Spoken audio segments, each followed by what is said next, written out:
आज हम बात करेंगे एसी करंट की। एसी करंट की कुछ वैल्यूज़ हैं, कुछ मान हैं, जिसे एक तो तात्क्षणिक या इंस्टेंट, एक होता है पीक वैल्यू यानी शिखर मान, ये क्या होता है, एक होता है एवरेज या इसको बोले तो औसत मान या माध्य मान, औसत मान, ठीक है। और एक बोलें इसको हम तो हम कह सकते हैं RMS या वर्ग माध्य मूल मान। इन सब के बारे में आज बात करने वाले हैं। तो सबसे पहले बात करते हैं हम इंस्टेंट या तात्क्षणिक मान क्या होता है। तात्क्षणिक मान, धारा का तात्क्षणिक मान, ठीक है। तो इसके बारे में बात करते हैं हम। आ जाइए, सबसे पहले किसी विशेष समय या क्षण पर परिपथ में धारा का मान क्या कहलाता है? तात्क्षणिक मान कहलाता है। देखो, हमने अब तक पढ़ा था कि जो एसी करंट या एसी वोल्टेज होता है, इसमें सबसे नॉर्मल, सबसे जनरल ग्राफ जो है वो होता है ज्यावक्रीय। कौन सा? ज्यावक्रीय। यानी हम आई को रिप्रेजेंट कर सकते हैं I0 साइन ओमेगा टी से, और V को रिप्रेजेंट कर सकते हैं V0 साइन ओमेगा टी से, ठीक है। ये इनकी ज्यावक्रीय समीकरणें हैं। अब ज्यावक्रीय समीकरण है तो यहाँ से हम देखते हैं, करंट की बात करें या वोल्टेज की बात करें, पहले करंट की बात करते हैं।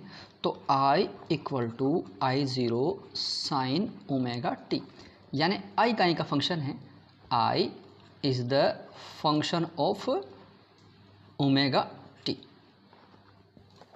समय, टाइम, ध्यान से देखो, ये टाइम है, ये टाइम इसकी तात्क्षणिक वैल्यू यानी इंस्टेंट वैल्यू देगा, ठीक है। कौन सी वैल्यू देगा? Instant value. इसी प्रकार हम V की भी निकाल सकते हैं, V = V0 sign omega T. तो यहाँ पे ये इसका फंक्शन है t का, तो यहाँ पे इस टाइम पे, इस किसी भी t टाइम पे जो V की वैल्यू होगी वो उसका इंस्टेंट या कौन सा मान होगा? कौन सा मान होगा? तात्क्षणिक मान होगा। नेक्स्ट बात करते हैं हम पीक वैल्यू की, शिखर मान। पीक वैल्यू या शिखर मान। देखो, किसी भी सर्किल में, ठीक है, किसी संपूर्ण साइकिल में, संपूर्ण चक्र में धारा या वोल्टता का अधिकतम मान, कौन सा मान? अधिकतम मान शिखर वैल्यू कहलाता है। जैसे अपन बात करें I = I0 sign omega T, ठीक है। किसी टर्म में यदि अगर साइन ओमेगा टी = 1 हो जाए तो I क्या हो जाएगा? I = I0। Sign omega T का मैक्सिमम वैल्यू कितनी होती है? एक से ज़्यादा तो नहीं होती ना, एक से ज़्यादा नहीं होती, तो I किसके बराबर हो गया? I हो गया I0 के बराबर। इस कंडीशन में ये इसका कौन सा मान है? यह है इसका शिखर मान या मैक्सिमम वैल्यू या पीक वैल्यू, ठीक है। दो चीज़ हो गई हमारे पास। तीसरी चीज़ पे आते हैं हम। पीक वैल्यू के बाद में आते हैं एवरेज वैल्यू या औसत मान। औसत मान। औसत मान किसी भी देखो अभी हमें पता है कि ये हार्मोनिकली चेंज होता है। एसी करंट या वोल्टेज कैसे चेंज होता है? हार्मोनिकली मोशन करता है। कैसा मोशन करता है? हार्मोनिकल, सरलावर्ती गति करता है। ठीक है, तो अब औसत की बात करें तो इसका जो औसत मान है दिए गए समय में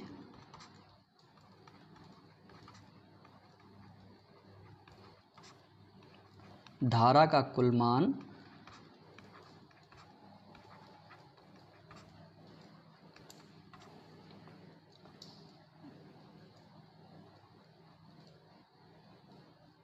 औसत मान कहलाता है।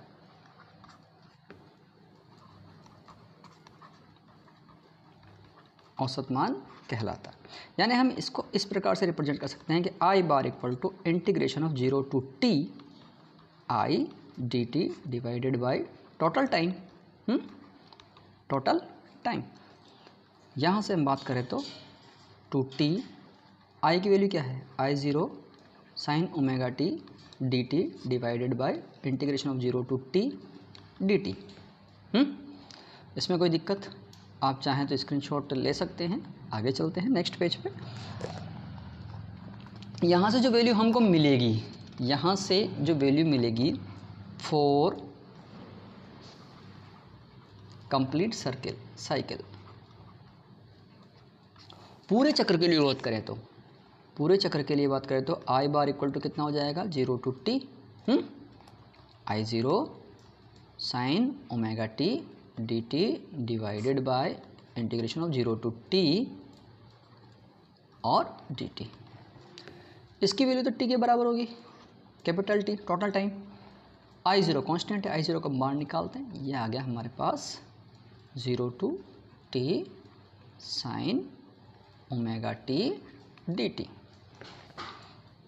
तो I zero divided by T, और साइन ओमेगा टी का इंटीग्रेशन क्या होता है? Minus cos omega T divided by omega.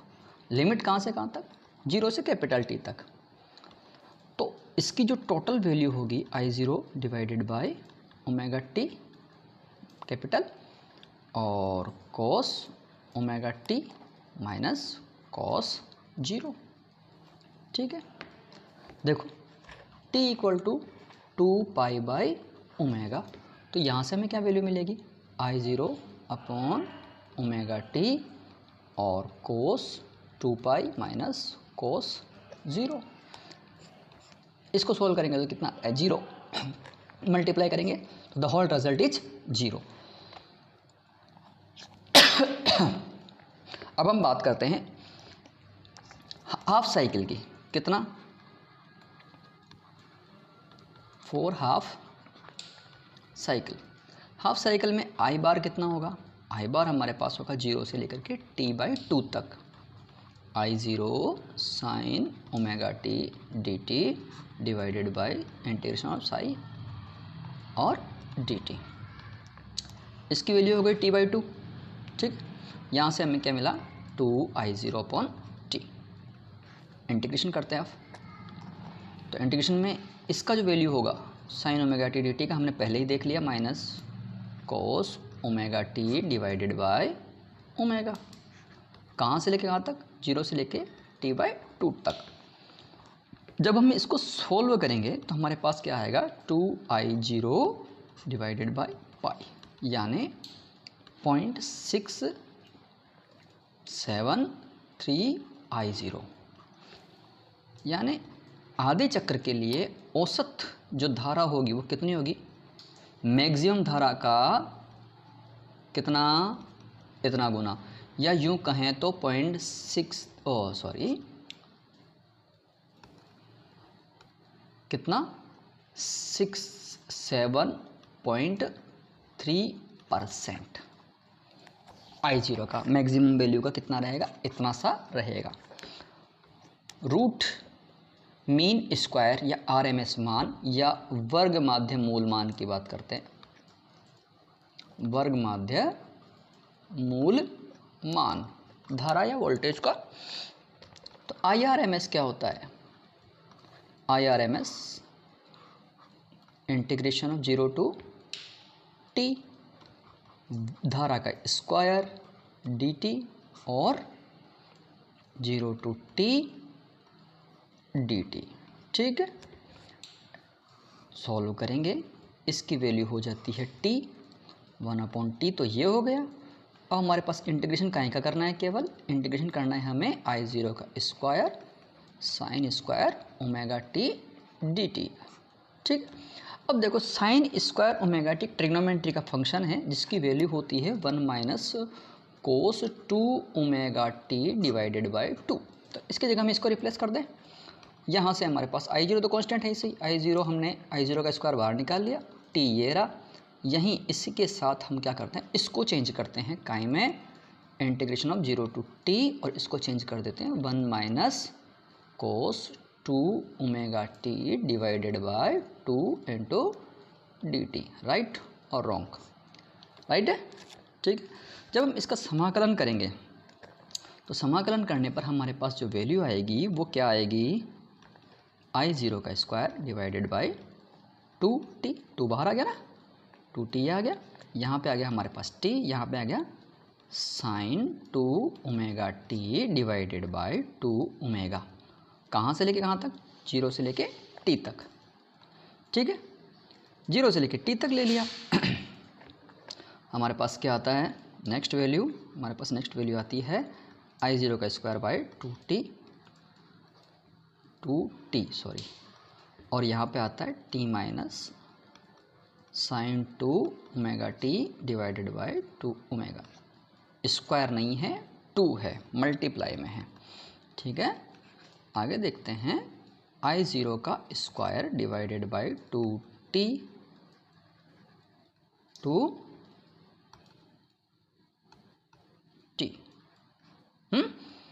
और यहाँ पे आया t माइनस 0, यानी result is I square by root I square by 2। ठीक है, तो I0 डिवाइडेड बाई रूट 2, यानी IRMS जो वैल्यू होगी, वर्ग माध्य मूल मान वैल्यू होगी, वो कितनी होगी, I0 का रूट 2, यानी 0.707 I0, यानी कितना परसेंट होगा मैक्सिमम वैल्यू का, पीक वैल्यू का कितना परसेंट होगा, पीक वैल्यू का ये होगा 70.7%। कितना परसेंट, 70.7%, 70.7% ही इसका ये निकलेगा। तो इसी के साथ ये वीडियो ख़त्म है। IRMS वैल्यू देख ली हमने, पीक वैल्यू देख ली, एवरेज वैल्यू देख ली, सब कुछ हमने, और इंस्टेंट वैल्यू देख ली। अब हम नेक्स्ट वीडियो में बात करेंगे, यदि अगर हम किसी सर्किट में R जोड़ते हैं, मतलब शुद्ध प्रतिरोध जोड़ते हैं, शुद्ध प्रेरकत्व जोड़ते हैं और शुद्ध संधारित्र जोड़ते हैं, तो हमारे क्या इफ़ेक्ट पड़ने वाले हैं। तब तक के लिए बाय बाय। इस चैनल पे बने रहिए और जो बच्चे हैं उनको शेयर करो ताकि उनकी भी हेल्प हो सके। तो कल की वीडियो में फिर मिलते हैं, तब तक के लिए बाय बाय।